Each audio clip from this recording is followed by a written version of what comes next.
Hi everybody, this is just a very quick, rare and unusual vinyl finds. I got all of these for nothing.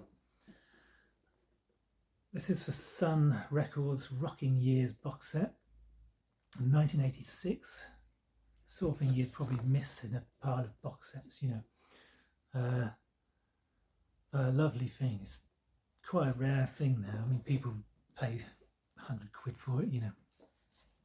It's a 12 LP set. Here's the book, a really good comprehensive book, and you think, wow, that's a lot of information.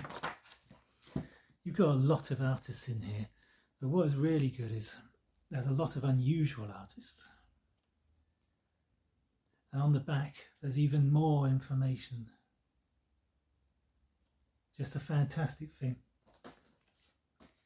Let's have a look. Sonny Burgess, obviously a much bigger name there.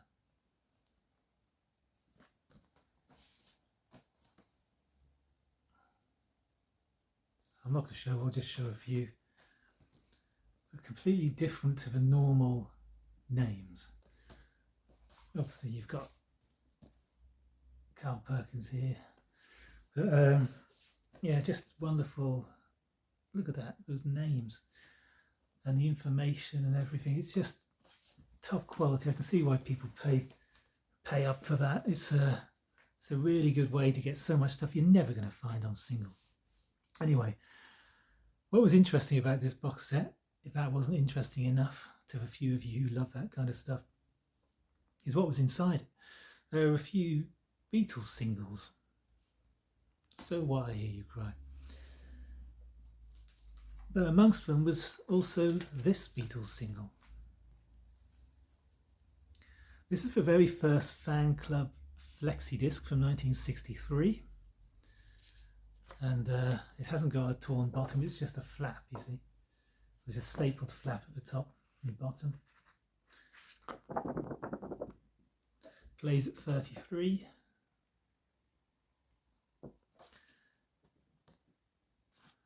And obviously you can only get it if you're a member of the fan club. And there's the two presidents here, the two ladies. And the Queen Mother at the bottom. But it's just a nice little thing. You hear them talking, you know, just praying about really singing like childlike replacement words to a couple of carols like Good King Wenceslas and that. But also they're just talking individually one at a time about the year they've had, and just an incredible year, and just saying, wow, you know, what a year we've had, 1963. They've been in the studio that day recording songs from 1964. And you know, they mentioned that Love Me Do in 1962 went to number 17, but then things just exploded for them with Please Please Me. And they said, what an incredible year. They're all just, they're young and exuberant and just like, poof, and just having a laugh. And it's really an interesting little document. It's the first, the few they made. I've had one or two of these before. I'm not going to keep this because although I find it interesting and it's a nice find, you know, it's a 3-figure disc, and someone will definitely want it. And so Beatles collector is definitely going to want that more than I will. But I do find it interesting. A very nice little find within that box set. A rare and unusual record. Anyway, just briefly, I'm going to show, and don't be alarmed, a few 78s. Here is this wonderful 1932 record, the new 4 sides on 1 disc, 4-in-1 Supertone record. So there are 2 songs on each side, and there's a patent thing here saying this is a new thing, and they're going to make sure they get the rights to it. But a really interesting disc, lovely dance music from that period.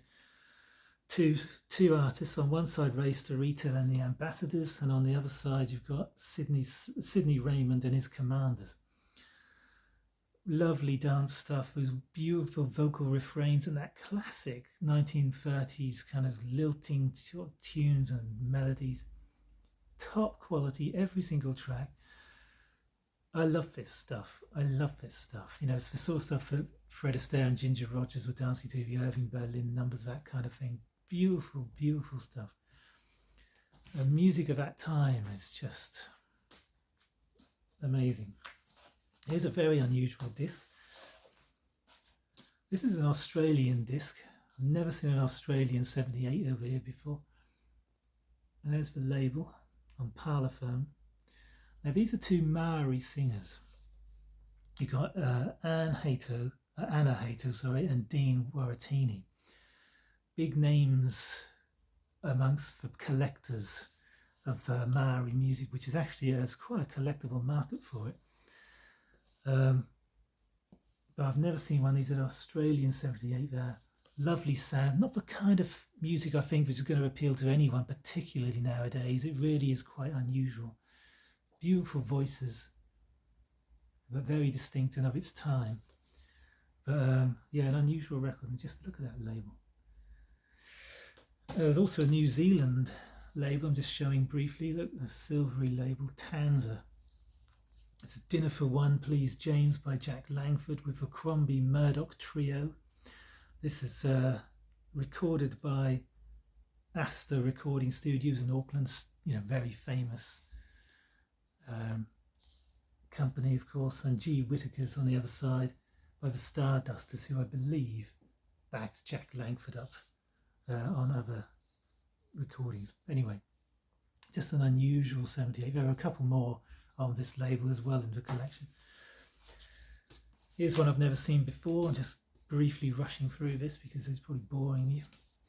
Look at that little picture there. This is for a special record for radio stations, not for sale, on Columbia. It's called I Love Girls. It's the A-side. Lovely little song, great stuff. Arthur Godfrey, just so of its time. But look at that lovely label. I've never seen one before. To have a US 78 pop up over here. And this is very unusual. The last 78 I'm showing, I've got a few hundred here, but I'll just show a few briefly. All Quiet on the Western Front. 1929, this disc.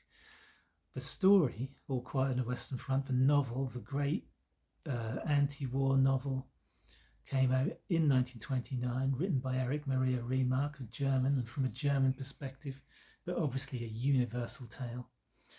Superb, and you have to watch the film and read that book, the film Lewis Milestones, 1930.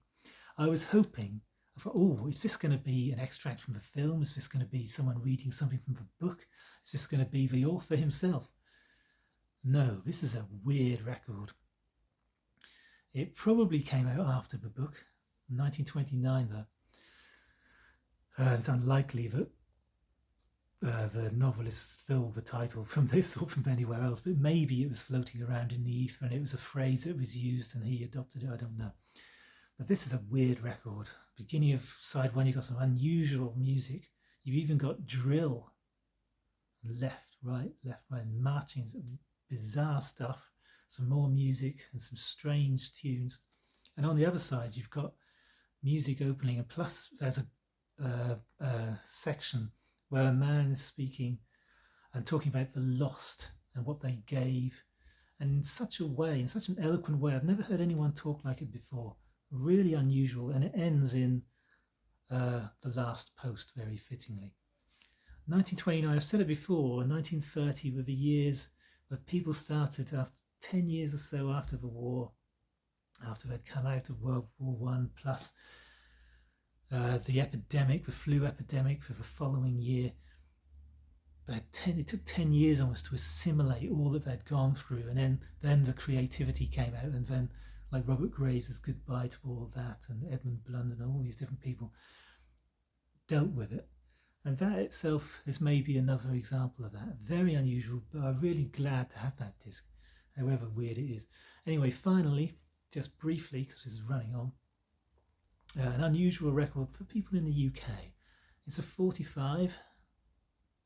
Well, it plays at 33, actually, I believe. Yeah, it plays at 33. What does it? I'm confusing it. No, this is a 45. Confusing with the Beatles, that plays at 33. Fantastic little thing. The game itself is a very UK thing. I don't know if it ever made Europe. I obviously wouldn't have made America because, they play a whole other ball game. but it's a table football game that is such a wonderfully designed and created game. You'd flick the players and to hit the ball, and playing these really large pitches with lots of teams, and you'd have floodlights and stadiums if you could afford it. I had a stadium and some floodlights and all sorts of different TV towers and paraphernalia and spectators and whatnot, and Red Cross crew, Never seen this before. So this is just to show the UK people, and it does say presenting all the thrilling sounds of real life international football. I don't think they'd have stuck to the UK stuff because who wants to hear that bad language on the record? But anyway, there it is. And who are you? Who are you? Yeah, and but a lovely little find, but an unusual record. Okay, that's it. That's long enough, I'm sure. Those 78s must have drained you. Oh, thank you so much for watching, everyone. Bless you all. See you.